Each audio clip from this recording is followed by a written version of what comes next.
Todos conocen la historia de Adán y Eva, pero pocos entienden lo que realmente pasó.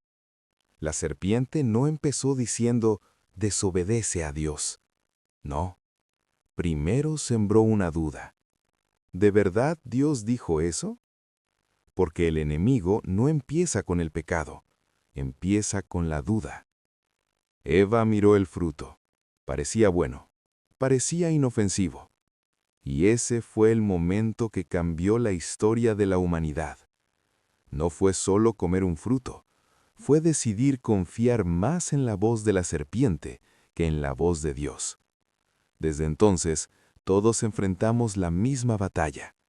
Voces que nos dicen, haz lo que quieras, no es tan grave, nadie se va a enterar. Pero la historia de Adán y Eva nos recuerda algo poderoso. Las decisiones pequeñas pueden cambiar destinos enormes.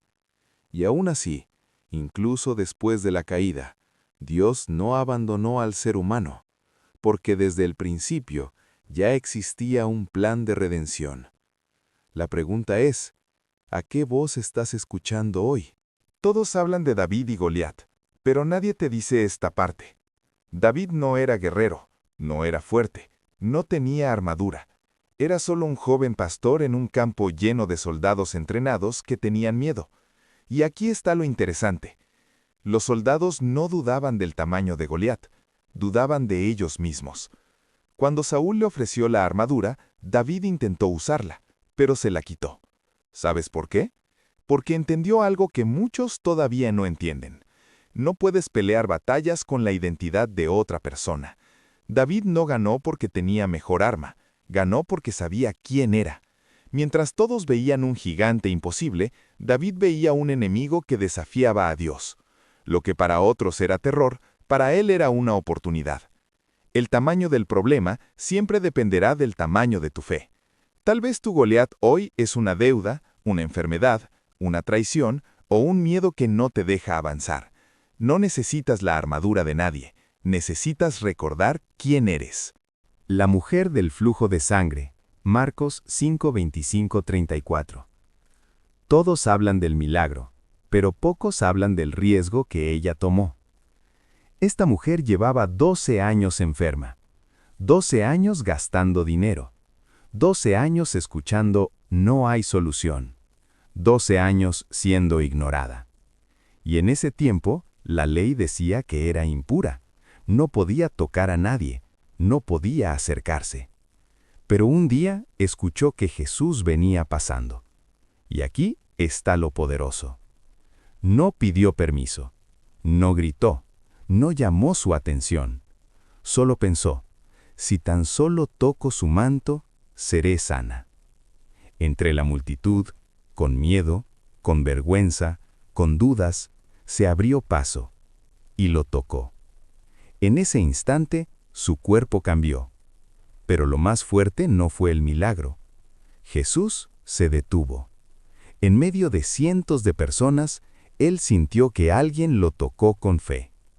Muchos lo empujaban, pero solo una lo tocó creyendo. Tal vez hoy tú también llevas años esperando, años sintiéndote invisible, años escuchando que no hay solución. Pero recuerda esto, no fue el volumen de su voz, fue la profundidad de su fe. A veces no necesitas que todos te vean, solo necesitas tocar a Dios con fe. La mujer del flujo de sangre. Marcos 5:25-34. Todos hablan del milagro, pero pocos hablan del riesgo que ella tomó. Esta mujer llevaba 12 años enferma, 12 años gastando dinero, 12 años escuchando no hay solución, 12 años siendo ignorada. Y en ese tiempo, la ley decía que era impura. Voy a decir algo que puede incomodar a muchos. Creer en Dios, incluso si no estás seguro, podría ser la decisión más inteligente que alguien puede tomar. Piénsalo un segundo. Si Dios existe y tú crees, ganas la vida eterna. Pero si Dios no existe y aún así creíste, no perdiste nada. Ahora mira el otro lado. Si alguien decide no creer Y al final Dios sí existe, lo pierde todo. Y si no existe, entonces nadie ganó nada de todas formas. Así que la verdadera pregunta no es solo ¿Dios existe? La verdadera pregunta es ¿vale la pena arriesgarlo todo por no creer? Algunos lo llaman fe, otros lo llaman lógica. Pero al final, cada persona tiene que decidir qué apuesta está dispuesto a hacer. Si llegaste hasta aquí, dime en los comentarios. ¿Tú qué piensas? Pedro caminando sobre el agua. Mateo 14, 22 al 33.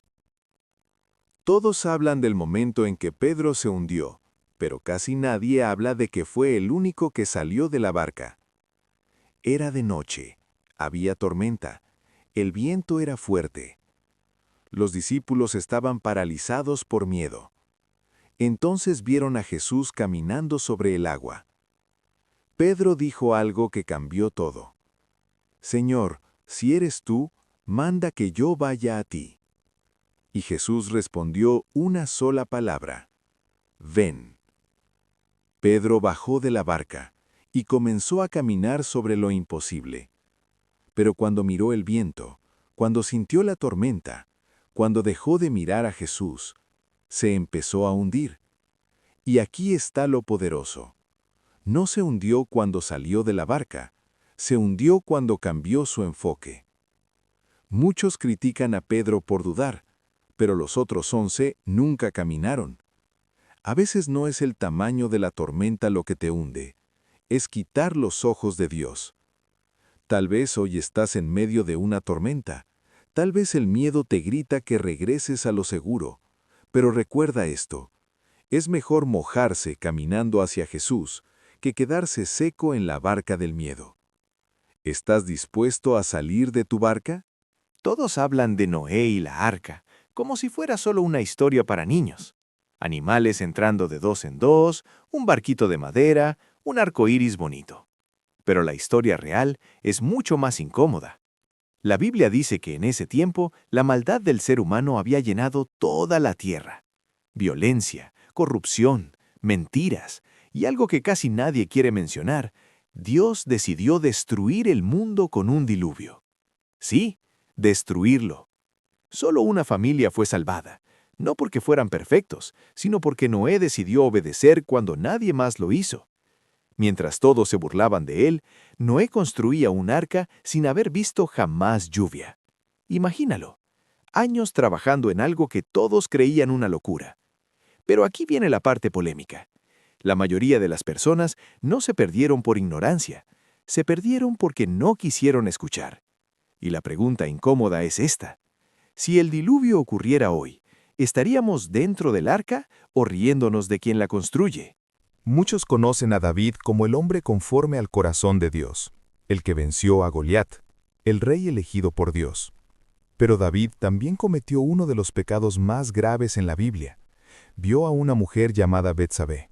La deseó, y cuando supo que estaba casada, mandó a su esposo a morir en la guerra. Sí, el hombre que escribió Salmos también cometió adulterio y conspiró para matar. La Biblia no esconde eso, porque la historia de David enseña algo fuerte. Incluso las personas más cercanas a Dios pueden caer cuando dejan de vigilar su corazón. Todos hablan de Salomón como el hombre más sabio que existió, el rey que escribió Proverbios, el hombre al que Dios le dio sabiduría. Pero hay una parte de su historia que casi nadie menciona. Salomón tuvo 700 esposas y 300 concubinas. Y no fue solo un número escandaloso. La Biblia dice algo más grave. Sus esposas terminaron alejándolo de Dios. El hombre más sabio del mundo terminó adorando otros dioses. Eso demuestra algo incómodo. La sabiduría no te protege si no controlas tus decisiones. Porque incluso el hombre más sabio de la historia puede perderse si deja que otras voces dominen su corazón. Muchos dicen que Judas traicionó a Jesús por dinero. 30 monedas de plata. Pero esa no es toda la historia. Judas estuvo con Jesús durante años. Vio milagros, escuchó enseñanzas, caminó con el Mesías. Y aún así lo traicionó. El problema de Judas no fue solo el dinero, fue que nunca cambió realmente su corazón. Estaba cerca de Jesús, pero nunca se rindió a él. Y eso revela algo incómodo. Puedes estar rodeado de fe, escuchar la verdad todos los días, y aún así perderte. La cercanía con lo sagrado no siempre significa transformación.